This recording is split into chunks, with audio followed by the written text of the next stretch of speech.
Hi, this is CA Jyoti Deshwal and I welcome you all again back to my YouTube channel or welcome if you're coming to this channel for the very first time. I hope that you all are doing great and आज है Sunday और इस Sunday को हम बनाएंगे strategic Sunday क्योंकि इस class में इस वीडियो में we are going to discuss कि आपको अपने ऑडिट के पेपर को प्रेजेंट कैसे करना चाहिए राइट और प्रेजेंटेशन को समझने के लिए मेरे पास किसी एक बच्चे की आंसर शीट है। मुझे नहीं पता किस बच्चे की आंसर शीट है, मैंने इसको कहीं से तो चोरी किया है, ठीक है। और मुझे लगता है कि मुझे माफ़ी मिल भी जाएगी चोरी के लिए, क्योंकि अगर आप किसी की भलाई के लिए चोरी करते हो तो आपको माफ़ी मिल ही जाती है। तो ये किसी बच्चे की मार्कशीट है, इस बच्चे के ये सीए फाइनल के बच्चे की मार्कशीट है और इसको 100 में से कितने मार्क्स आए हैं ऑडिट में, 100 में से 70 मार्क्स इसको आए हैं। और इसका जो डिस्क्रिप्टिव पोर्शन है मतलब 70 मार्क्स के पोर्शन में इसको मार्क्स मिले हैं 41। इसका मतलब जो आपके एमसीक्यू में इसको नंबर मिले हैं वो मिले हैं 30 में से 29, जो अपने आप में बहुत बड़ी बात है।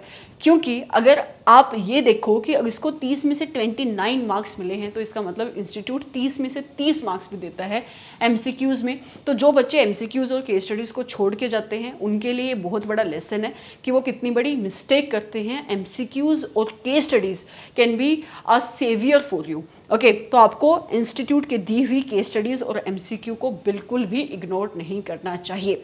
हम कैसे समझेंगे इस एंटायर प्रोसेस को कि आपका इंस्टीट्यूट मार्क कैसे देता है, वो चेकिंग कैसे करता है, कहाँ पे वो स्ट्रिंजेंट होता है, कहाँ पे वो लीनियंट होकर चेकिंग करता है, क्या आपको ग्रेस मार्क मिलते हैं या नहीं मिलते हैं, जो भी आपके प्रोबेबल क्वेश्चंस होते हैं वो सारी चीज़ों की डिस्कशन हम स्टेप बाय स्टेप करते जाएंगे। डिस्कशन कैसे होगी, इस बच्चे ने जो भी आंसर्स लिखे हैं उन आंसर्स को हम आपके सजेस्टेड आंसर्स से देखेंगे। ये नवंबर 2022 का पेपर है, नवंबर 2022 का पेपर है, मई 2023 का मुझे सजेस्टेड आंसर्स नहीं मिला, तो मेरे पास जो भी लेटेस्ट था मतलब नवंबर 2020 तो मैं उसको कवर कर रही हूँ। तो इस बच्चे का जो भी आंसर है उसको हम इंस्टीट्यूट के सजेस्टेड आंसर से मैच करेंगे and then we will see कि इंस्टीट्यूट ने इसको कितने मार्क्स दिए हैं, इसके कहाँ पे मार्क्स कटे हैं, इसको कहाँ पे ज़्यादा मार्क्स मिले हैं। मेरा ऐसा कंक्लूजन निकला जब मैंने इसकी आंसर शीट देखी कि इस बच्चे को जितने मार्क्स मिले हैं उसको इतने मार्क्स मिलने नहीं चाहिए थे, राइट। जब ये वीडियो खत्म हो जाएगी लास्ट में हम इस आंसर शीट से हमारे जो भी की टेक अवेज हैं उनके की टेक अवेज को डिस्कस करेंगे कि हमने इस आंसर शीट से अच्छी बातें क्या सीखी और कौन सी ऐसी बातें सीखी जिन बातों को जिन चीज़ों को हमें बीइंग अ स्टूडेंट जब हम ऑडिट का पेपर लिखने बैठते हैं जिन चीज़ों को हमें एग्जाम में नहीं करना चाहिए।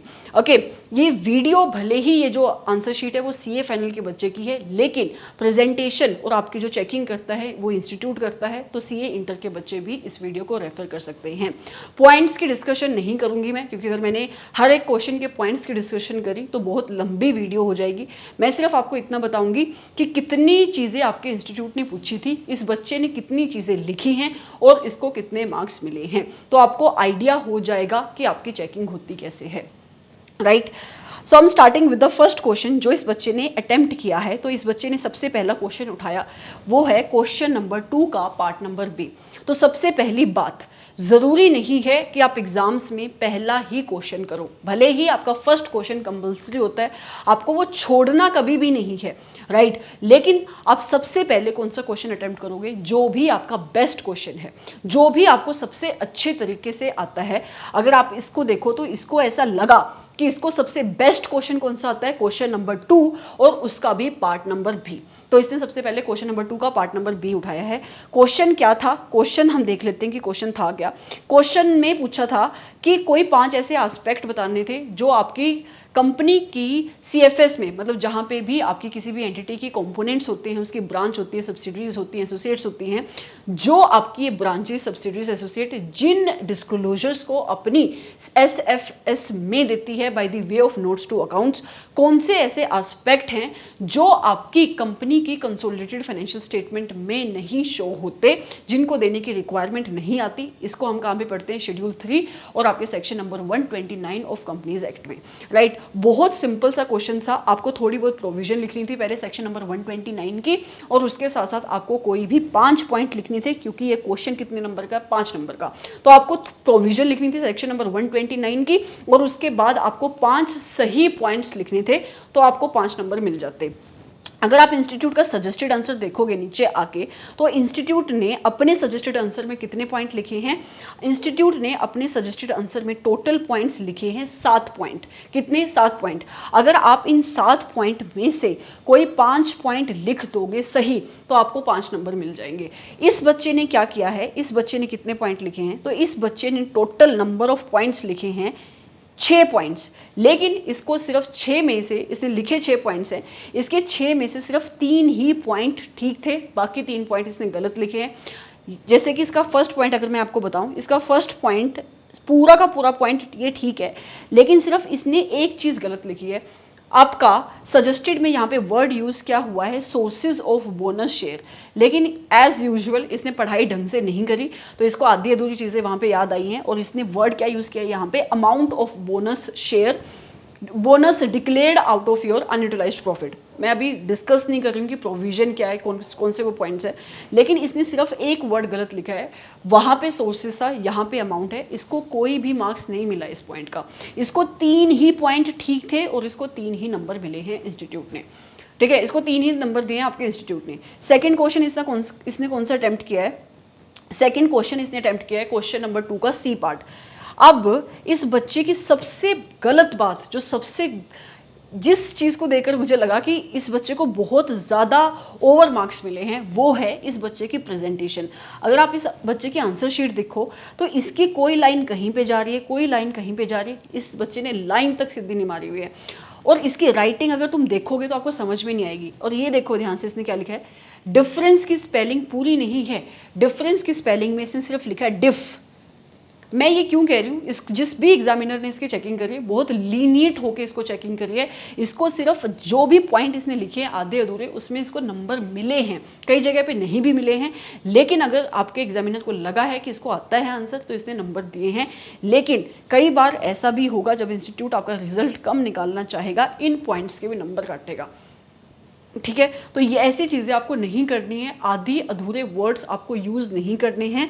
राइटिंग ऐसे यूज़ करनी है, ऐसे लिखनी है कि एटलीस्ट आपके एग्जामिनर को समझ में आए, जो आपको पढ़ के नंबर देने वाला है वो समझ में आए। अगर मैं आपके क्वेश्चन नंबर 2 का पार्ट नंबर सी देखूं, इंस्टीट्यूट ने क्या पूछा है, अगर ऊपर आके देखें कितने नंबर का क्वेश्चन है ये? क्वेश्चन है ये आपकी 4 नंबर का। ठीक है, 4 नंबर का, मतलब एटलीस्ट 4 से लेकर 5 नंबर, तो 5 पॉइंट्स तो आपके ठीक होने चाहिए। और इंस्टीट्यूट ने क्वेश्चन क्या पूछा था? आपको सिर्फ डिफरेंस बताना था फोरेंसिक ऑडिट और अदर ऑडिट के बीच में। अगर आप इस बच्चे की आंसर शीट देखोगे यहाँ पे, तो इसने ऊपर सबसे पहले फोरेंसिक ऑडिट का मतलब बताया। ठीक है, अच्छी बात है, बताना चाहिए। उसके बाद ऑल्दो इसके कोई मार्क्स इसको नहीं मिलेंगे, क्योंकि इंस्टीट्यूट ने क्वेश्चन ही नहीं पूछा। क्वेश्चन क्या था? डिफरेंस क्या है फोरेंसिक ऑडिट और अदर ऑडिट के बीच में। इसने फोरेंसिक के सामने ऑडिट लिखना भी जरूरी नहीं समझा, सिर्फ फोरेंसिक लिखा। अदर के सामने ऑडिट लिखना भी जरूरी नहीं समझा। राइट, तो ये छोटी छोटी चीज़ों का आपको ध्यान में रखना है कि आप पूरे वर्ड्स का इस्तेमाल करके आओ। इसको इसमें भी शायद 3 ही नंबर मिले हैं, इसमें इसको भी 3 ही नंबर मिले हैं। जो इसके 3 पॉइंट सही थे उसको 3 ही नंबर मिले हैं। अगर मैं होती एग्जामिनर तो मैं इसको 2 नंबर से ज़्यादा यहाँ पे नहीं देती। मैं आपको रीज़न बताती हूँ क्यों। क्योंकि इसके जो सेंटेंसेस हैं वो कंप्लीट सेंटेंसेस नहीं है। इसने एक एक दो दो वर्ड का इस्तेमाल किया हुआ है। आपको पूरा इज एम आर लगा के वहाँ पे सेंटेंस लिखनी है। ओके, सो इसको 3 नंबर मिले। फिर से यहाँ पे इंस्टीट्यूट ने लीनियट चेकिंग करी है। तो जो ये कहता है कि इंस्टीट्यूट स्ट्रिंजेंट चेकिंग करता है ऑडिट के पेपर में, हमें मार्क्स इसलिए नहीं मिलते क्योंकि हमारी छोटी छोटी चीज़ों पे मार्क्स कटते हैं, ऐसा भी नहीं है। आप इस बच्चे की मार्कशीट देखोगे, ये वाली आंसर शीट, आपको समझ में आएगा कि इसने क्या ही लिखा है इस आंसर शीट में। ओके, तो इसको 3 नंबर यहाँ पे भी इंस्टीट्यूट ने दिए हैं। अगला क्वेश्चन, मैं ये नहीं कह रही इस बच्चे को पेपर नहीं आता, आप इसकी आंसर शीट देखोगे आपको समझ में आएगा इसको ऑडिट आती है, लेकिन इसकी प्रेजेंटेशन बहुत ख़राब है। तो इंस्टीट्यूट ने प्रेजेंटेशन के नंबर नहीं काटे हैं, उसकी नॉलेज पे नंबर दिए हैं। अगर आप आगे देखोगे इसने कौन सा क्वेश्चन अटैम्प्ट किया है, इसने सेकेंड का कोई, और हाँ, ये सेकेंड का फर्स्ट क्वेश्चन इसने बाद में जाके अटैम्प्ट किया। सेकेंड का फर्स्ट क्वेश्चन क्या है, ऊपर आना एक बार। सेकेंड का फर्स्ट क्वेश्चन है कि आपकी कंपनी को ये बेंचमार्किंग का क्वेश्चन है, ऐसे नंबर 320 से क्वेश्चन था, आप पढ़ सकते हो इस क्वेश्चन को। ऐसे नंबर 320 में आपका ऑडिटर जब मटेरियलिटी लेवल को सेट करता है for the financial statement level as a whole, उस टाइम पे आपका ऑडिटर बहुत सारे बेंचमार्क यूज करता है, राइट। तो बेंचमार्क वो कौन कौन से यूज कर सकता है, कौन कौन से वो फैक्टर्स होते हैं जिनको वो कंसिडर करेगा जब वो बेंचमार्क डिसाइड करेगा while deciding the your materiality level for the financial statement level as a whole. ये क्वेश्चन था, आपको फैक्टर्स बताने थे, राइट। उसके साथ साथ नीचे 2 सिचुएशन दी हुई है उसने, जिनको आपको इस सिनेरियो में यूज करना था और आपको अपना आंसर लिखना था कि क्या इन सिनेरियो में, जो भी ये सिनेरियो यहाँ पे लिखे हुए हैं, पहला सिनेरियो क्या है कि कौन सा बेंचमार्क आपका ऑडिटर यूज करेगा in case of the manufacture and sale of air conditioner for a company which is having the regular profit. दूसरा सिनेरियो क्या था कि कौन सा बेंचमार्क वो यूज करेगा while deciding the materiality in case of an entity जो कहाँ पे इंगेज है, construction of large infrastructure project, लेकिन एक ऐसी एंटिटी जिसके ह्यूज लॉसेज हो रही हैं in the previous 2 financial years due to pandemic. ठीक है, यहाँ पे मैं थोड़ी सी डिस्कशन कर लेती हूँ प्रेजेंटेशन होनी कैसे थी। क्वेश्चन था क्या आपका, क्वेश्चन था कि आपका ऑडिटर कौन कौन से फैक्टर्स, जो आपकी कोर प्रोविजन लग रही थी इस क्वेश्चन पे, वो क्या लग रही थी कि आपका ऑडिटर कौन कौन से फैक्टर्स को कंसिडर करेगा, फैक्टर्स टू बी कंसिडर्ड। ये आपका क्वेश्चन था, फैक्टर्स टू बी कंसिडर्ड।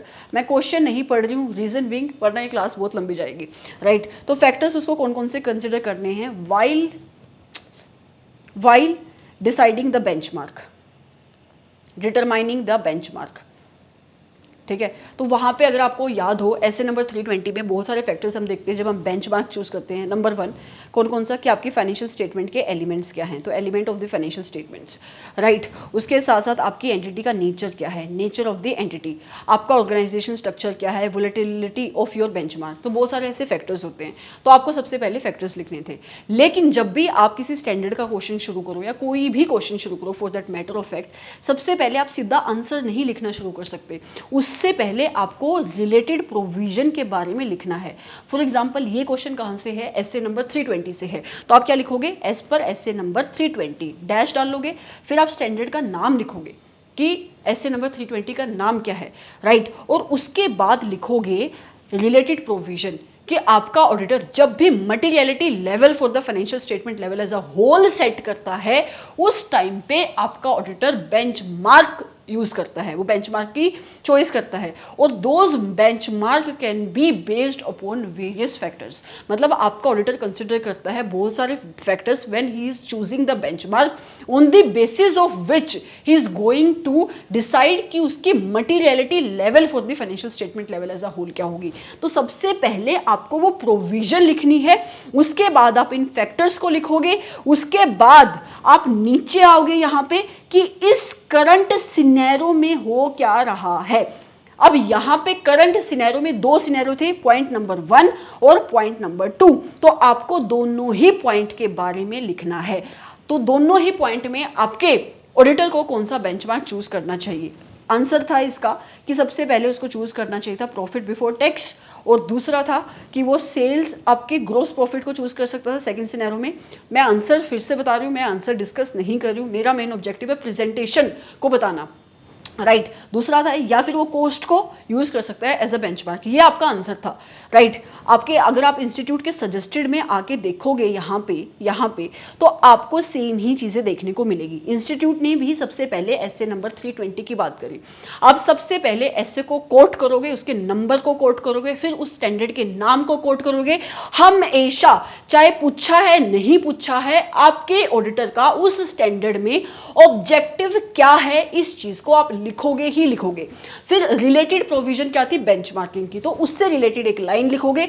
आपका जो मेन क्वेश्चन है कि कौन कौन से फैक्टर्स को कंसीडर करेगा, वो फैक्टर्स यहां पे लिखोगे। उसके बाद आप नीचे आके लिखोगे इन करंट सिनेरियो में क्या था, और फिर लास्ट में कंक्लूजन दोगे कि उसको क्या यूज करना चाहिए था। तो ये आपका ऐसे आंसर बनता है। अगर आप, और ये कितने मार्क्स का क्वेश्चन है, ये है आपका if I am not wrong 5 number का क्वेश्चन, 5 नंबर का क्वेश्चन। अगर आप इस बच्चे की यहाँ पे मार्कशीट में आओगे तो इसको कितने मार्क्स मिले हैं टोटल, इसको मिले आई थिंक 4 नंबर, 3 नंबर, इसको 3 ही नंबर मिले हैं। इसने कुछ पक्का गलत किया है।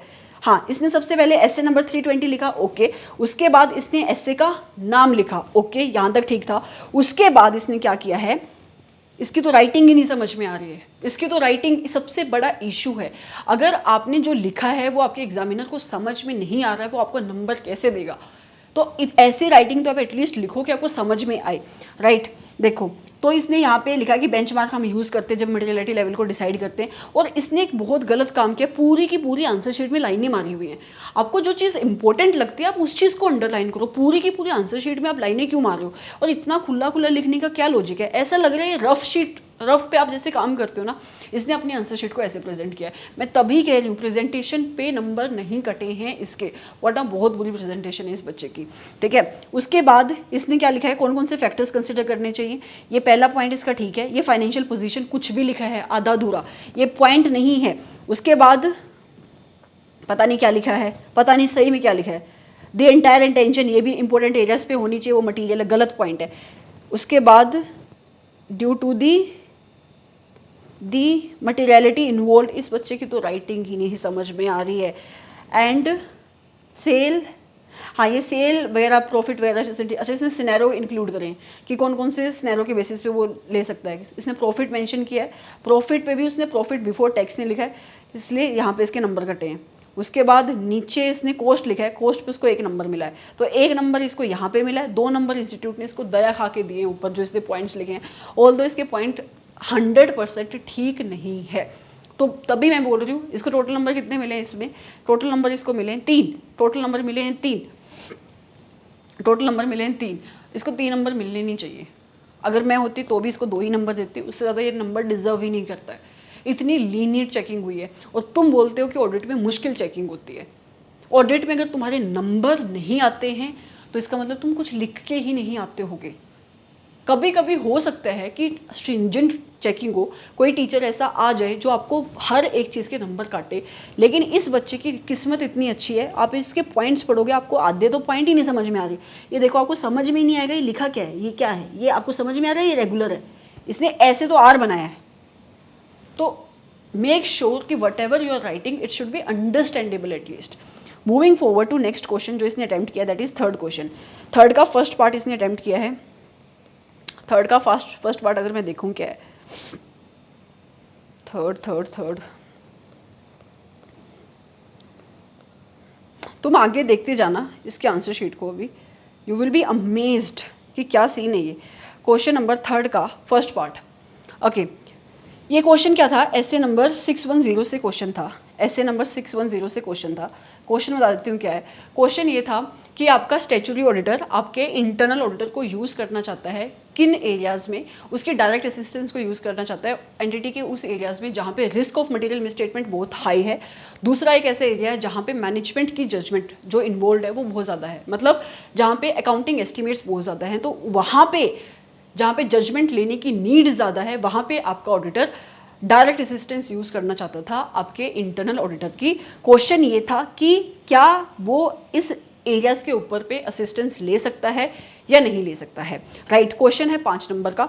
तो आपको आंसर कैसे देना चाहिए इस वाले क्वेश्चन का, सबसे पहले आप क्वेश्चन कौन से स्टैंडर्ड से है, एसए नंबर 610, तो सबसे पहले आप स्टैंडर्ड का नंबर लिखोगे, फिर आप कोट करोगे स्टैंडर्ड का नाम, राइट। उसके बाद आप अपनी कोर प्रोविजन लिखोगे, नहीं इसके बाद क्या लिखोगे, हमेशा क्या लिखोगे, ऑब्जेक्टिव क्या है आपके ऑडिटर का अंडर रेलिवेंट एसए, मतलब ऑब्जेक्टिव क्या है आपके ऑडिटर का under S A number 610।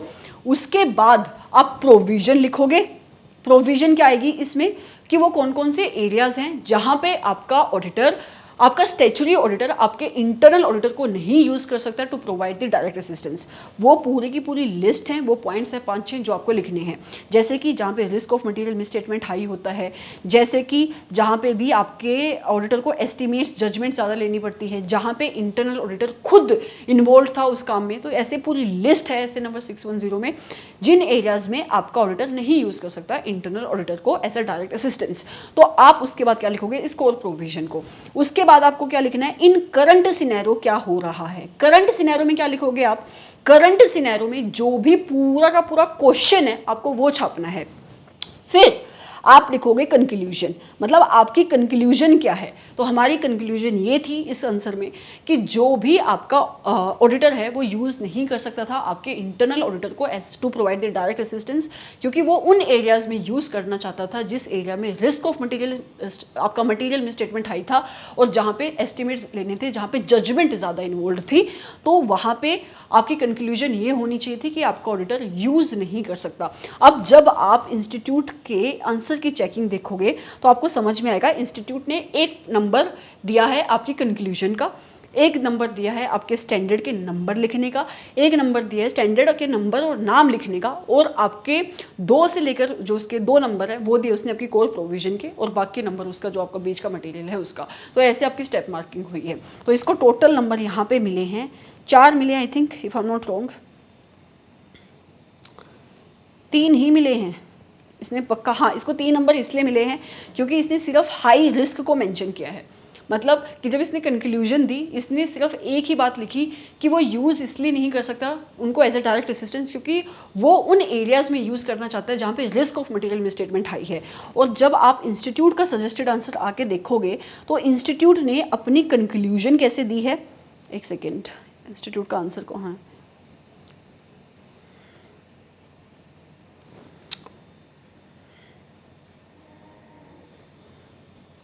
Third question है ना ये। अगर आप नीचे आके देखोगे इंस्टीट्यूट ने अपनी कंक्लूजन कैसे दी है, तो इंस्टीट्यूट ने ये रही यहाँ पे, हाँ, क्योंकि amount of judgement involve and risk of material misstatement, 2 reasons थे जिसकी वजह से वो नहीं यूज़ कर सकता था। इसने सिर्फ एक ही रीज़न दिया, रिस्क ऑफ मटेरियल मिसस्टेटमेंट, इस वजह से इसके नंबर कटे हैं यहाँ पे। ठीक है, मूविंग फॉरवर्ड, यहाँ से मैं सेटिस्फाइड हूँ, इसको 3 ही नंबर मिलने चाहिए थे, इसको 3 ही नंबर मिले। ये कितने नंबर का क्वेश्चन था आपका, 5 नंबर का था if I am not wrong, हाँ 5 नंबर का क्वेश्चन था। अगला क्वेश्चन भी 5 नंबर का है, और ये क्वेश्चन क्या है, बहुत सिंपल सा क्वेश्चन है, डायरेक्ट क्वेश्चन है। आपको बताने कोई 5 फोकल पॉइंट्स जो आपका ऑडिटर कंसिडर करेगा जब वो किसी भी ऑटोमेटेड इन्वायरमेंट में ऑडिट करेगा with respect to the audit approach at the time of planning, execution and completion phase. तो आपको 5 पॉइंट लिखने थे। 5 पॉइंट कैसे लिखने थे कि प्लानिंग के टाइम पे किन किन पॉइंट्स को कंसिडर करोगे जब आप ऑडिट कर रहे हो ऑटोमेटेड इन्वायरमेंट में, एग्जीक्यूशन के टाइम पे आप किन किन पॉइंट्स को कंसिडर करोगे जब आप ऑडिट कर रहे हो ऑटोमेटेड इन्वायरमेंट में, और कंप्लीशन फेज पे किन पॉइंट्स को आप कंसिडर करोगे। अभी आप देखना, इंस्टीट्यूट ने आपके ये 5 पॉइंट्स, 5, अगर आप 5 से लेकर 6 पॉइंट भी लिखोगे तो भी आपको फुल नंबर मिलेंगे। इंस्टीट्यूट ने ज़्यादा पॉइंट दिए अपने सजेस्टेड आंसर में। प्लानिंग के फेज़ पे उसने पॉइंट्स इंक्लूड करें कि आप एंटिटी को अंडरस्टैंड करोगे, ठीक है, उसके इन्वायरमेंट को समझोगे, उसने कौन कौन सी प्रोसेस लगाई उनको समझोगे, रिस्क की असेसमेंट करोगे, एग्जीक्यूशन फेज़ में जाके आप टेस्टिंग करोगे, sufficient and appropriate audit evidences collect करोगे, ये सारी चीज़ें, ओके। और कंप्लीशन फेज़ में ये सारी चीज़ें। अगर आप इस बच्चे की आगे आंसर शीट देखोगे, यहाँ पे इसने ऐसे कोई बाइफर्फिकेशन नहीं दी है, इसने ऐसे कोई बाइफर्फिकेशन नहीं दी। इसने सबसे पहले 3B अटेम्प्ट किया है क्या, अच्छा ओके, इसने कोई भी बाइफर्फिकेशन नहीं दी है। इसने सीधा क्या किया है, इसने सीधा क्या किया है, सिर्फ पॉइंट्स लिखे हैं यहाँ पे। कहाँ, एक तो इसका इतना गंदा पेपर है, मैं बता दूँ, मज़ा ही नहीं आ रहा देखने में, ये वाला।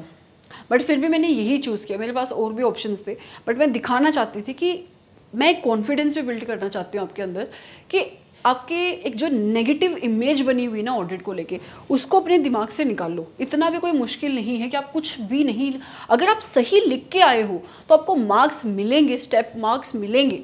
तो इस डर को अपने मन से निकाल लो कि हमें आती ही नहीं है ऑडिट, हम पास ही नहीं हो सकते।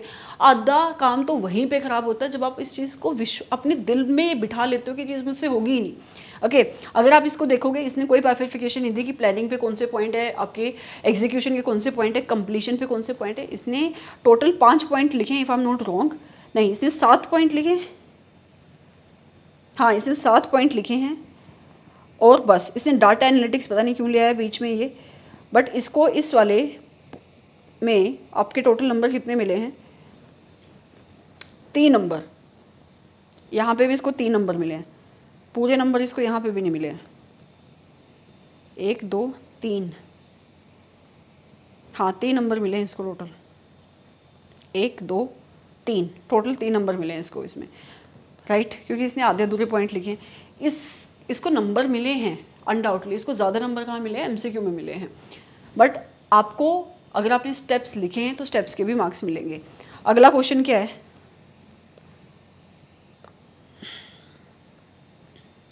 अगला क्वेश्चन आपका प्रोफेशनल एथिक्स के ऊपर था। प्रोफेशनल एथिक्स के ऊपर काउंसिल की गाइडलाइन का ये क्वेश्चन था, लेकिन इसने क्या किया है, 4 नंबर का क्वेश्चन है, आपको सिर्फ इतना सा लिखना था। काउंसिल की गाइडलाइन में एक गाइडलाइन है कि आपको बुक्स ऑफ अकाउंट्स मेंटेन करनी पड़ती है in relation to your client, cash ledger हो गए, कैश बुक वगैरह होगी, ये सारी चीज़ें, राइट। और अगर आप नहीं मेंटेन करोगे तो आप गिल्टी होगे। सिर्फ इतनी सी चीज़ लिखनी थी और इंस्टीट्यूट ने सिर्फ छोटा सा आंसर ही लिखा हुआ है, इतना सा। आप इस बच्चे का देखना आंसर इसने क्या लिखा है, सिर्फ इतना सा आपको लिखना था कि काउंसिल की गाइडलाइन ये कहती है कि आपको क्या मेंटेन करना, proper books of account such as cash book, ledger, और अगर आपने नहीं मेंटेन करे then you will be held guilty of professional misconduct. लेकिन अगर आप इसका आंसर देखोगे, इसको नहीं पता था ये आंसर कहाँ से है। इसने सबसे पहले क्लोज मेंशन किया शेड्यूल का, इसने ऊपर प्रोविजन लिखी, वो ठीक है। इसने एक गलत बात ये लिखी है कि सेक्शन नंबर इसने यहाँ पे कोट किया है कि 44 ADA ऐसा कहता है, 44 ADA नहीं कहता है ऐसा। कौन कहती है, काउंसिल की गाइडलाइन कहती है। तो यहाँ पे इसको 0 नंबर मिला है इस चीज़ का। नीचे इसने क्लोज मेंशन किया, क्लोज मेंशन करने की भी कोई नीड नहीं थी क्योंकि काउंसिल की गाइडलाइन में ऐसा लिखा है। इसने शायद क्लोज इसलिए मेंशन किया है ये कि इसको लगा कि जो भी CA इन प्रैक्टिस, आपका जो भी CA है, अगर वो काउंसिल की गाइडलाइन से कंप्लाई नहीं करेगा तो वो गिल्टी होगा, ऑल्दो इसकी कोई भी रेलिवेंस नहीं थी। तो इसको कोई नंबर नहीं मिला, इसका 0 नंबर मिला है। इसने बहुत कुछ मेहनत करी है, 1-1.5 पेज में इसने कुछ अनशंट लिखा है, लेकिन नंबर नहीं मिला। अगर कोई भी इरेलीवेंट चीज़ लिखोगे, कुछ भी लिखोगे, institute is not going to give you any number. लेकिन अगर कोई भी चीज़ रेलिवेंट लिख रहे हो, अगर उसमें एक भी वर्ड ऐसा है जो सेंस बन रही है, तो आपको आधा नंबर मिलेगा ज़रूर। लेकिन अगर आप ढंग से लिख कर आओगे, उसे पूरे तरीके से लिख कर आओगे। Okay, moving forward to next question जो इसने अटैम्प्ट किया है, 4th का C। तो अब ये 4th क्वेश्चन इसने अटैम्प्ट किया है, 4th का भी C पार्ट इसने अटैम्प्ट किया है। मैं बोल रही हूँ 70 मार्क्स इस बंदे को मिले हैं सिर्फ MCQ की वजह से। 70 में से 41 मार्क्स इसको मिले हैं, 41 ये डिजर्व करता नहीं है। फिर कहता है while evaluating the risk and control at the entity level the auditor should take the cognizance of the prevalent. आपको सिर्फ इतना बताना था इस वाले क्वेश्चन में कि डायरेक्ट एंटिटी लेवल कंट्रोल्स क्या होते हैं, इनडायरेक्ट एंटिटी लेवल कंट्रोल्स क्या होते हैं। आपको डायरेक्ट एंटिटी लेवल कंट्रोल्स के एग्जांपल देने थे और इनडायरेक्ट एंटिटी लेवल कंट्रोल्स के एग्जांपल देने थे। सिर्फ इतना आपको काम करना था। 4 नंबर का क्वेश्चन है। ये क्वेश्चन इसने ढंग से अटैम्प्ट किया था, ये जहाँ तक मुझे याद है, हाँ इसने अच्छे से अटैम्प्ट किया था। और इंस्टीट्यूट ने इसको कितने मार्क्स दिए हैं इस वाले क्वेश्चन में,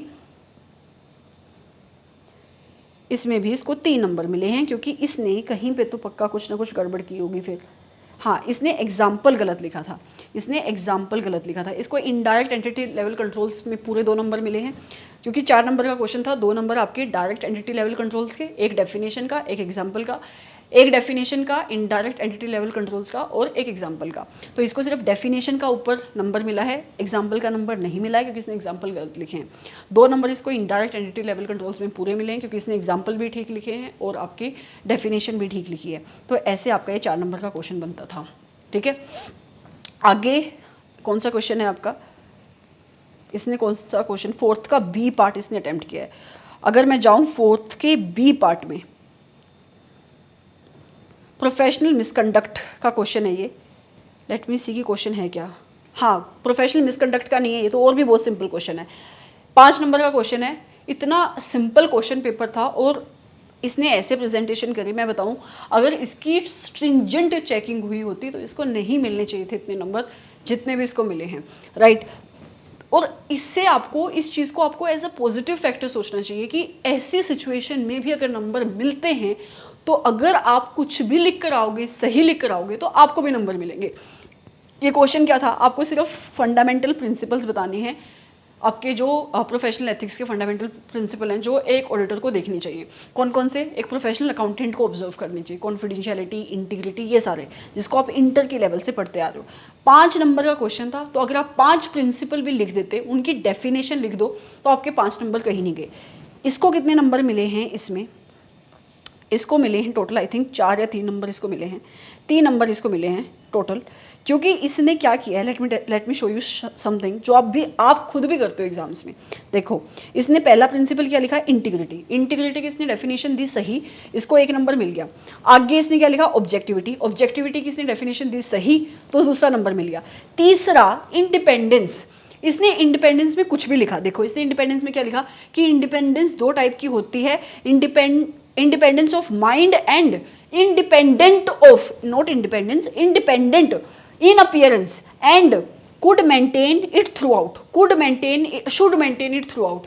इसकी इस पूरी की पूरी लाइन की कोई भी सेंस नहीं बन रही है, ठीक है। इसको करना क्या चाहिए था, इंडिपेंडेंस की डेफिनेशन देनी चाहिए थी और फिर लिखना चाहिए था कि इंडिपेंडेंस 2 टाइप की होती है, independence of mind and independence of appearance, right. और ये क्या होता है, should maintain throughout where, throughout the audit, throughout the work. आगे कुछ तो लिखो, इसने कुछ भी नहीं लिखा यहाँ पे, ओके।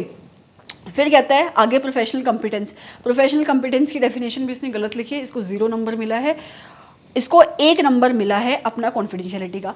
इस भैया को ना या बहन को, ये जो भी है, इनको कॉन्फिडेंशियलिटी के बारे में बहुत नॉलेज है, 1 नंबर का है ये पॉइंट, और इसने भर भर के कॉन्फिडेंशियलिटी के ऊपर पॉइंट लिखे हैं यहाँ पे, ठीक है। इतना बड़ा कॉन्फिडेंशियलिटी के ऊपर लिखने की जरूरत नहीं थी, सिर्फ आप 2 पॉइंट लिख देते कि जब भी आप प्रोफेशनल वर्क में इन्वॉल्व होते हो, you have to observe the confidentiality, कि whatever information you are getting you should not disclose that information unless it is permitted by your client or your employer as the case may be, or unless it is required by law and regulation. अगर आप इतना लिख देते, it should have been more than sufficient. इसने बहुत ज़्यादा, ज़रूरत से ज़्यादा भर भर के यहाँ पे पॉइंट लिखे हैं, पता नहीं क्या क्या लिखा, पीयर रिव्यू बोर्ड और अननेसेसरी पॉइंट्स, राइट। ये क्या है, अननेसेसरी वेस्टेज ऑफ टाइम है जो आप एग्जाम में करना अफोर्ड नहीं कर सकते। आगे प्रोफेशनल ड्यू केयर के बारे में इसने कुछ लिखना चाहा, इसको नहीं आया तो इसको नंबर नहीं मिला। देखने वाली बात है, इंस्टीट्यूट ने नंबर कितने दिए, 3, पॉइंट कितने लिखे, 6, गलत कितने हैं, 3। तो जो ठीक है इंस्टीट्यूट ने सिर्फ उनके ही पॉइंट दिए, मतलब इसके नंबर काटे नहीं हैं, तो 3 पॉइंट ठीक है, तो 3 ही नंबर मिले हैं। इसका मतलब अगर 5 नंबर का क्वेश्चन है तो आपको सबसे पहले तो पूरा एक थोड़ी सी डेफिनेशन देनी चाहिए कि फंडामेंटल प्रिंसिपल्स होते क्या हैं, आपको एक इंट्रोडक्शन वाली लाइन लिखो और 5 पॉइंट अगर आपने सही लिखे तो आपको 5 नंबर मिलेंगे, ओके। अगला क्वेश्चन इसने कौन सा अटेम्प्ट किया है, 4th का ए पार्ट इसने अटेम्प्ट किया है। और 4th का ए पार्ट क्या है, आपको 4th के ए पार्ट में सिंपल बैंकिंग का क्वेश्चन है, क्रेडिट कार्ड के ऑपरेशन के ऊपर कौन कौन से इंटरनल कंट्रोल आपका ऑडिटर ऑब्जर्व करेगा, ये आपका क्वेश्चन था। अगेन वेरी सिंपल क्वेश्चन, कितने नंबर का क्वेश्चन है ये, आपके 4 नंबर का क्वेश्चन है। इसमें आपका इंस्टीट्यूट का सजेस्टेड देखने की भी जरूरत नहीं, 4 नहीं 5 का होगा ये, हाँ 5 नंबर का क्वेश्चन है। इंस्टीट्यूट का सजेस्टेड देखने की भी जरूरत नहीं है, वो सिंपल से पॉइंट्स है जो आपको लिखने हैं यहाँ पे, ठीक है। कम से कम 7-8 पॉइंट लिखोगे तब आपको 5 नंबर मिलेंगे। इसने कितने पॉइंट लिखे हैं, इसने लिखे हैं 8 पॉइंट लिखे हैं इसने, और नंबर मिले इसको 5। इसके 8 के 8 पॉइंट सही थे तो इसको पूरे नंबर मिले, कहीं नंबर नहीं कटा, तो इसको ऐसे इस क्वेश्चन में टोटल नंबर मिलेंगे 11, okay. Moving forward to next question जो इसने अटेम्प्ट किया है, वो क्या है 6th का बी। तो अब जाते हैं 6th क्वेश्चन में जो इसने अटेम्प्ट किया है, दैट इज 6th का बी, ओके। तो यार 6th का बी क्वेश्चन क्या था, 6th का 5th है, 6th का बी, हाँ क्वेश्चन मैं बता देती हूँ क्वेश्चन क्या था। क्वेश्चन ये था कि आपके किसी फर्म का पीयर रिव्यू बोर्ड ने रिव्यू करवाया है, पीयर रिव्यू, और जो भी उसकी रिपोर्ट थी आपके टेक्निकल रिव्यूअर की, उसने अपनी रिपोर्ट को फर्म को नहीं सबमिट किया, फर्म को ऑब्जर्वेशन नहीं सबमिट करी, उनसे रिप्लाई नहीं मांगा और डायरेक्टली किसको सबमिट कर दिया, पीयर रिव्यू बोर्ड को। तो आपको ये बताना था क्या ये उसने सही किया या सही नहीं किया। तो ऑब्वियसली यहाँ पे आपने जो आपका टेक्निकल रिव्यूअर है उसने सही नहीं किया, क्योंकि जब भी आप अपनी रिपोर्ट बनाते हो, चाहे प्रिलिमिनरी रिपोर्ट भी है, तो सबसे पहले आप किसको सबमिट करते हो, अपनी फर्म को सबमिट करते हो, उसके साथ साथ आप उसको अपने पीयर रिव्यू बोर्ड को सबमिट करते हो, अपनी फर्म से रिप्लाई मांगते हो कि हमें ऑब्जर्वेशन जो भी सबमिट करिए मुझे उसके ऊपर रिप्लाई दो 5 दिन के अंदर। मतलब आपको इस क्वेश्चन में लिखना क्या था, आपकी जो भी पीयर रिव्यू के चैप्टर में रिपोर्टिंग की जो भी रिपोर्टिंग की रिक्वायरमेंट है, आपको यहाँ पे वो रिपोर्टिंग की रिक्वायरमेंट लिखनी थी।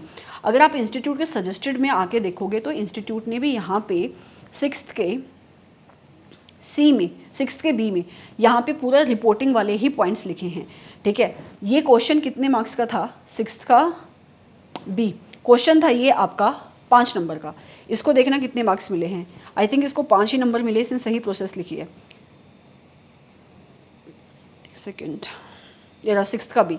इसने सबसे पहले पीयर रिव्यू की डेफिनेशन दी है, इसको कोई नंबर नहीं मिलेगा इस चीज़ का, क्योंकि इंस्टीट्यूट ने क्या मांगा है, रिपोर्टिंग। तो इसने ठीक है, अच्छा है, आपको भी जब भी आप क्वेश्चन शुरू करोगे सबसे पहले आप इंट्रोडक्शन दोगे इस चीज़ की, ठीक है। उसके बाद कहता है रिपोर्टिंग प्रोसेस क्या होगी पीयर रिव्यू की। येस, यही आंसर था, इसी चीज़ को लिखना था। तो इसने रिपोर्टिंग प्रोसेस दी है यहाँ पे। मुझे इस बच्चे की जो सबसे बुरी बात लगी है, जो सबसे खराब बात है, ये सेंटेंस नहीं पूरी करता है अपनी। After receipt of response, response किससे, from the practicing unit. Response किससे, इस सेंटेंस को कौन पूरा करेगा, राइट। तो यहाँ पे आपको ऐसे लिखना चाहिए था। इसके नंबर कटे हैं, इसके 4 नंबर मिले हैं इसको, 4 नहीं, आई थिंक 5 मिले। हाँ, इसने नीचे कंक्लूजन लिखी है, तो इसको 5 नंबर मिले हैं इसके टोटल। मैं आपको फिर से कह रही हूँ, इसके अगर आप एक एक वर्ड को अगर ध्यान से पढ़ोगे ना, तो इसको इतने नंबर मिलने नहीं चाहिए, ठीक है। But he is a lucky, he or she as the case में is the lucky guy or girl as the case में भी, बहुत ही लकी है। अगला क्वेश्चन इसने कौन सा अटैम्प्ट किया है, इसको नॉलेज है बट प्रेजेंटेशन इसकी अच्छी नहीं है। अगला क्वेश्चन इसने कौन सा अटैम्प्ट किया है, अगला इसने अटैम्प्ट किया है, बट फिर भी मैं यही वाली आंसर शीट आपको दिखाना चाह रही थी। इसका रीज़न ये भी है कि आप मोस्ट ऑफ द स्टूडेंट ऐसा ही पेपर लिख के आते हो, क्योंकि जो एक्सेल होता है ना पेपर, वो कोई कोई ही लिखता है। अगर आप उसको देखोगे, आप अपनी लेवल पे बात करो पहले, फिर एक्सेल की बात हम बाद में बात करेंगे। अगर आप 6th के सी को देखो, मतलब क्या लिखा हुआ है इसने, ये पता नहीं क्या काट, इतनी कटिंग है इसके पेपर में। अगर मैं होती इतना 5 नंबर तो इसके मैं वैसे ही काट लेती ऐसे। अच्छा, 6th का सी है, प्रोफेशनल मिसकंडक्ट का क्वेश्चन है, इसको 0 नंबर मिला है इसमें। क्वेश्चन ये था, मैं बता दूं, क्वेश्चन ये था, 6th का सी है ना, हाँ, सी का 2 क्वेश्चन थे। इसने प्रोफेशनल मिसकंडक्ट वाला इसने चूज़ किया था, प्रोफेशनल एथिक्स का क्वेश्चन। क्वेश्चन ये था कि आपके दो पार्टनर है, एक मिस्टर एक्स है जो सीए है और एक मिस्टर वाई है जो कि एडवोकेट है। मिस्टर एक्स मिस्टर वाई को एडवाइस करता है फाइनेंशियल मैटर्स में, और मिस्टर वाई मिस्टर एक्स को एडवाइस करता है फाइनेंशियल मैटर्स में, राइट। अब वो प्रॉफिट शेयर करना चाहते हैं, क्या वो प्रॉफिट शेयर कर सकते हैं कि नहीं कर सकते, ये क्वेश्चन था। अब इसको क्वेश्चन समझ में नहीं आया, तो क्वेश्चन पे आंसर कौन सा आपको क्लोज कौन सा लगना था, शेड्यूल 1 का पार्ट नंबर 1 का close number 2 and close number 3 दोनों लगने थे, क्योंकि शेयरिंग ऑफ प्रॉफिट की बात हो रही है, लेन देन की बात हो रही है, तो दोनों क्लोज लगने थे। इसने क्या किया है, इसको जो लगा कि इसको लगे क्लोज नंबर 4 का क्वेश्चन है, पार्टनरशिप वाले का क्वेश्चन है, तो इसने क्लोज नंबर 4 मेंशन किया, इसको कोई नंबर नहीं मिला। और सबसे वर्स्ट चीज़ है, ये चलता ही गया 1.5 पेज में इसने बहुत कुछ लिखा, पता नहीं क्या लिखा, regulation number 53, analysis with the question, पता नहीं इसने क्या क्या लिखा है, काटा पीटा इसने सब कुछ कर दिया, काउंसिल की गाइडलाइंस भी लिख दी, सब कर दिया। और लास्ट में आके प्राइमा फेसी फिर इसने अपनी कंक्लूजन और लिखी, फिर ऑन दी अदर हैंड, पता नहीं इसने क्या ही क्या लिख दिया इस क्वेश्चन में, इसने कोई कसर नहीं छोड़ी। और इंस्टीट्यूट ने इसको नंबर दिया है 0, क्योंकि इसने ऊपर क्लोज ही गलत मेंशन कर दिया। ओके, तो इसको नंबर कितना मिला है, 0 नंबर इसको मिला है। अगला क्वेश्चन इस कौन से अटेम्प्ट किया इसने, 6th का ए क्वेश्चन इसने अटेम्प्ट किया है। 6th का ए क्वेश्चन हम देख लेते हैं, 6th का ए क्वेश्चन है क्या, कोर इन्वेस्टमेंट कंपनी क्या है, जिसको आप एनबीएफसी में पढ़ते हो, आपको डेफिनेशन देनी थी, और उसकी कारों में रिपोर्टिंग की रिक्वायरमेंट क्या आती है। 5 नंबर का क्वेश्चन था। इस बच्चे की जो डेफिनेशन है कोर इन्वेस्टमेंट कंपनी की, वो डेफिनेशन गलत है, ये डेफिनेशन गलत है, इसको कोई नंबर नहीं मिला, इसको सिर्फ कारों की रिपोर्टिंग के नंबर मिले हैं, तो इसको टोटल नंबर 3 मिले हैं इस क्वेश्चन में, ठीक है। यहाँ से आपको एक चीज़ सीखने को मिल रही है कि आप जितना लिखोगे, अगर वो सही लिखा है तो आपको नंबर मिलेंगे, बट काटा पीटी मत क्या करो बीच में, कहानियाँ लिखने की कोई ज़रूरत नहीं, कहानियों के कोई नंबर नहीं देता। ओके, इसने गंदा लिखा है, लेकिन इसने जहाँ पे सही लिखा है इसको सही चीज़ के नंबर मिले हैं। जहाँ पे इसने कहानियाँ लिखी हैं, अपनी स्टोरीज बनाई हैं, चाहे तुम 2 पेज भर दो, 3 पेज भर दो, सिर्फ तुम अपना टाइम वेस्ट कर रहे हो, नंबर नहीं देगा इंस्टीट्यूट। ओके, अगला क्वेश्चन इसने कौन सा अटेम्प्ट किया है, अगला क्वेश्चन इसने फर्स्ट आ गया आपका क्वेश्चन, फर्स्ट का सी। अब ये मेन क्वेश्चन पे गया जो आपका सबसे इंपॉर्टेंट क्वेश्चन होता है, सबसे आपका कंपलसरी क्वेश्चन होता है, उसमें इसने सी क्वेश्चन उठाया है सबसे पहले, राइट। ये क्वेश्चन बता देती हूँ, क्वेश्चन क्या था। क्वेश्चन ये था कि कुछ ऐसे ग्राउंड्स होते हैं जहाँ पे आपका टैक्स ऑडिटर अपनी टैक्स ऑडिट रिपोर्ट को चेंज कर सकता है। उसमें से एक ग्राउंड होता है कि अगर आपकी फाइनेंशियल स्टेटमेंट की रिवीजन हुई है।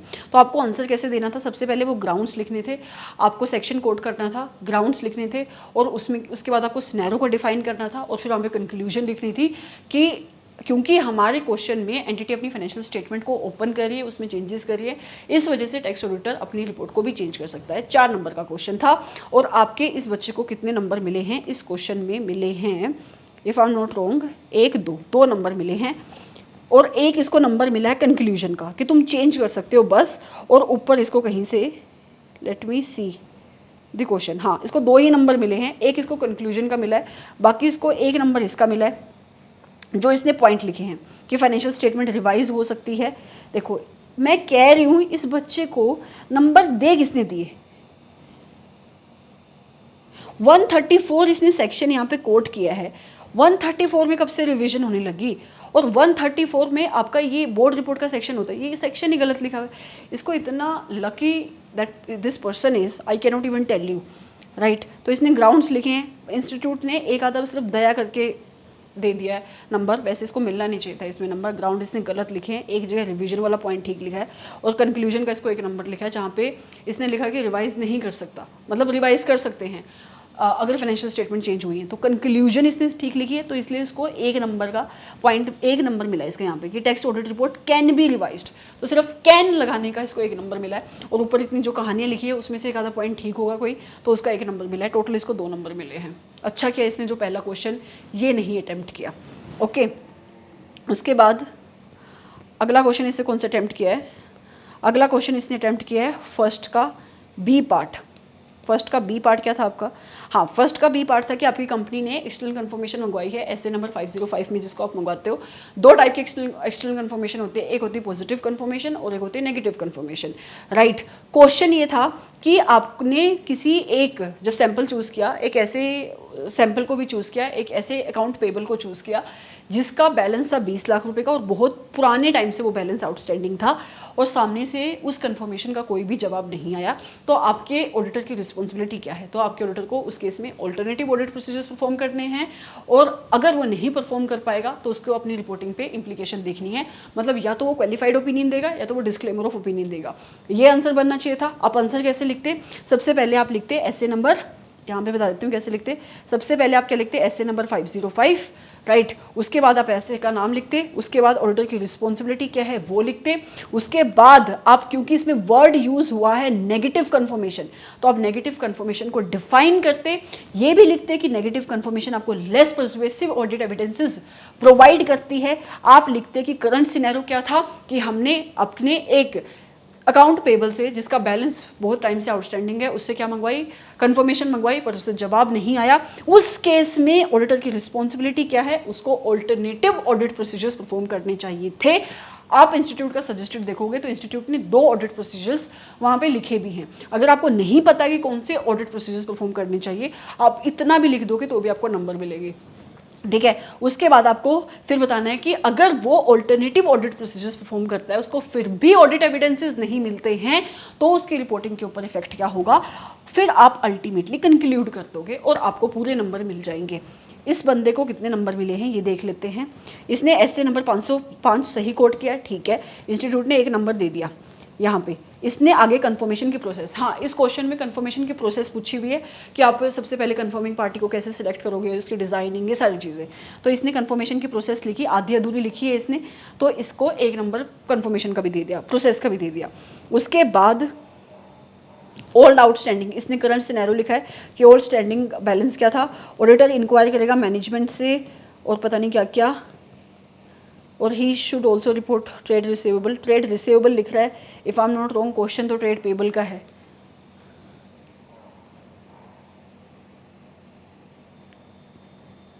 देखो तुम देखो, मतलब तुम देखो, क्वेश्चन है ट्रेड पेबल का, लिख रहा है ट्रेड रिसीवेबल, इंस्टीट्यूट फिर भी नंबर दे रहा है और तुम कहते हो नंबर नहीं देता है। वाओ, नंबर दे रहा है इंस्टीट्यूट। क्वेश्चन है ट्रेड रिसीवेबल का और ट्रेड पेबल का, भैया लिख रहे हैं ट्रेड रिसीवेबल या बहन जो भी है, नंबर फिर भी मिल रहे हैं 3, और तुम कहते हो नंबर नहीं देता है इंस्टीट्यूट। मेरे को किसी स्टूडेंट का एग्जाम्पल याद है, वो कहती है कि मैं क्वेश्चन करके आई थी, कितने का 70 समथिंग का वो करके आई थी, और उसके मार्क्स आए हैं 70 कुछ, मतलब जितना करके आए सब सही था नहीं। तो ग्रेस मार्किंग भी होती है, लीनियंट मार्किंग भी होती है, ऐसा नहीं है कि हमेशा ही आपकी स्लैशिंग होती है या कुछ। तो ये भी फालतू के नंबर दिए इसे। फर्स्ट का ए। अब आपका लास्ट क्वेश्चन है ये, क्या है ये,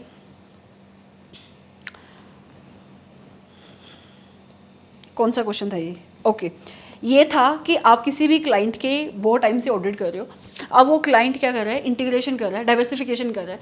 पहले वो इंगेज था आपकी FMCGs में, मतलब वो आपके फास्ट मूविंग गुड्स बनाता था, अब वो कहाँ पे जा रहा है, अब वो जा रहा है ई-कॉमर्स में, ठीक है। तो आप ये सोच रहे हो कि बीइंग एन ऑडिटर, क्योंकि आप क्या हो, उनकी ऑडिट करते आ रहे हो, कि हमारे पास तो एक्सपर्टीज़ नहीं है, हम तो इस क्लाइंट की ऑडिट आगे नहीं कंटिन्यू कर सकते। तो अब आप विदड्रॉवल करने का सोच रहे हो, क्वेश्चन आपसे पूछ रहा है कि क्या आप विड्रॉवल कर सकते हो इंगेजमेंट से या नहीं। तो SQC 1 लगना था यहाँ पे। SQC 1 में आप जब कंसिडर करते हो अपनी ऑडिट क्वालिटी को, उस टाइम पे आप देखते हो, वहाँ पे एक पॉइंट है acceptance and continual of client relationship का, जहाँ पे आपको देखना पड़ता है कि क्या आपकी फर्म के पास रेलिवेंट कॉम्पिटेंस है, रेलिवेंट नॉलेज है, उतने रिसोर्सेज हैं, स्टाफ है, नहीं है। और अगर आपको लगता है कि आप ऑडिट नहीं कर सकते तो आप विड्रॉ कर सकते हो, लेकिन विड्रॉल करने से पहले आपको कम्युनिकेशन करनी पड़ती है TCWG को, आपको रीजंस बताने पड़ते हैं TCWG को। उसके साथ साथ आपको ये देखना पड़ता है कि कहीं कोई लॉ या रेगुलेशन ऐसा तो नहीं है जो आपके ऊपर प्रोहिबिशन लगा रहा है। बस इतना सा लिखना था आपको। सबसे पहले आप SQC 1 को कोट करते, उसका नंबर, उसका नाम, एक्सेप्टेंस, क्लाइंट रिलेशनशिप, ये सारी बातें जो मैंने हिंदी में बोली उसको इंग्लिश में लिखते, करंट सिनेरियो को एक्सप्लेन करते, कंक्लूजन लिखते, और आपका आंसर हो जाता और आपको 5 नंबर मिल जाते। इनको कितने नंबर मिले हैं यहाँ पे, इनको मिले हैं टोटल 2 नंबर, और टोटल इसको 7 नंबर मिले हैं, ठीक है। तो इसको 2 नंबर मिले हैं यहाँ पे, और 2 नंबर भी इसको किसके मिले हैं, इसने एक ही पॉइंट ठीक लिखा है कि कम्युनिकेशन करनी है TCWG को, राइट। और एक पॉइंट इसने लिखा है कि उसको लॉ या रेगुलेशन की रिक्वायरमेंट देखनी है, कहीं लॉ या रेगुलेशन इसको प्रोहिबिट नहीं करता। अगेन मैं बोल रही हूँ 2 नंबर भी बहुत ज़्यादा हैं, 1 या 1.5 से ज़्यादा इसको नंबर मिलना नहीं चाहिए यहाँ पे।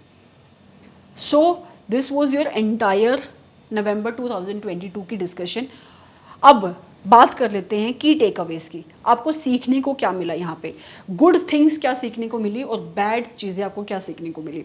अच्छी चीज़ें हमने सीखने को ये मिली कि सबसे पहले अपना बेस्ट क्वेश्चन तुम्हें सबसे पहले अटेम्प्ट करना है, क्योंकि जो तुम्हारा बेस्ट क्वेश्चन है वो तुम्हारा सिग्नेचर है, तुम्हारी पहचान है, इंस्टीट्यूट के तुम्हारा जो एग्जामिनर है उसके दिमाग में तुम्हारी छाप है।